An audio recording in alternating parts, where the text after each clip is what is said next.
everyone, I'm Victoria, and today I feel the need to discuss just how good the regular good old Dualie Squelchies are. Not how they're going to be, and not with the custom Squelchies, but just the regular ones. Just so more people come to understand how great this weapon is.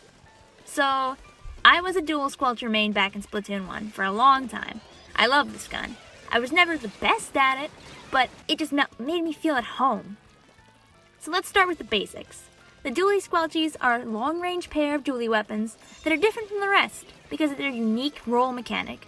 While recovering from your crouch, you're still able to shoot ink and move away from your opponents at the same time, which the other dualies can't do. That's a few extra frames of movement and shot opportunity that your opposing non-Squelchy dualie weapons won't get. It gives you an advantage against other dualies, excluding your massive range, of course. How far is the Dualie Squelchies range? I've been led to believe it's still the same as it was in Splatoon 1, in comparison to weapons like it. If that's the case, it has the same range as the H3 and 96 Gal. However, keep in mind that the maximum damage output of the Dualie Squelchies is probably not as far as these weapons because its fall-off starts a little sooner, thanks to it having rather low damage. Weapons such as the Splattershot Pro and the aforementioned 96 and H3 Nozzle Nose will do the job better if you need to get someone at maximum range. What does the Dualie Squelcher have above these weapons? Why should you care about it? It's the painting capacity. You always hate that enemy Dualie Squelchy player with 5, 6, maybe even 7 sets of Tentamissiles going off in a single game of ranked mode. How do they do this? The Dualie Squelchies paint the floor extremely well. If you want to take advantage of this and barrage your foe with missiles, I would recommend running some special charge up to get your missiles even faster. Sub Saver is also great to let you get right back to shooting after you throw a point sensor.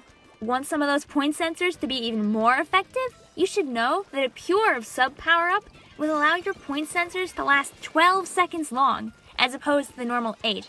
Now that's something to consider, if you ask me. The Dualie Squelchies just have a good place in my heart.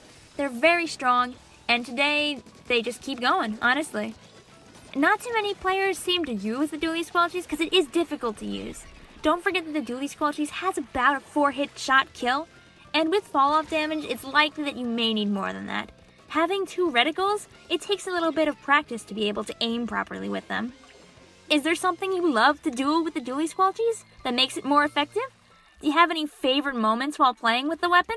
Are you just a Dualie Squelchy fan person like myself? Feel free to leave your thoughts in the comments.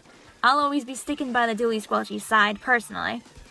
Watch how fast I can get my Tentamissiles. I think it's pretty crazy. Watch how fast I can get my Tentamissiles at the start of this game. There are other weapons that can do this too, with some specials, such as N-Zaps with their ink armor.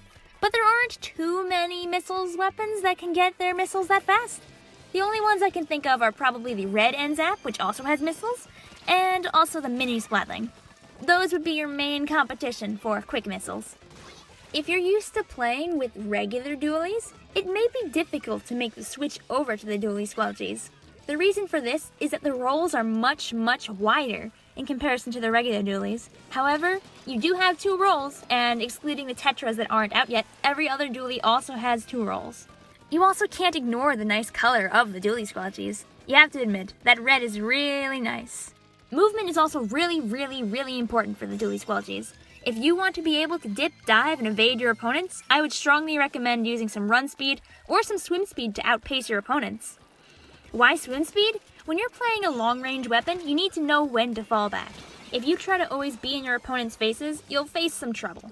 Instead, what you can do is you can use those rolls to get out of the way and then swim back further, space out your opponent if they're a shorter range weapon, and then get them without bringing any trouble to yourself. This is also great if, let's say, you're fighting more than one opponent at once. If neither of them can reach you, you might be able to get both of them over time because you do have 2 reticles. And they're really good. Like, really good. Could you imagine if instead of having a bajillion missiles, you could have a bajillion ink armors? Just think about that one and let it sit, while Nintendo twiddles their thumbs and doesn't give it to us. Thank you for watching, and have a nice day!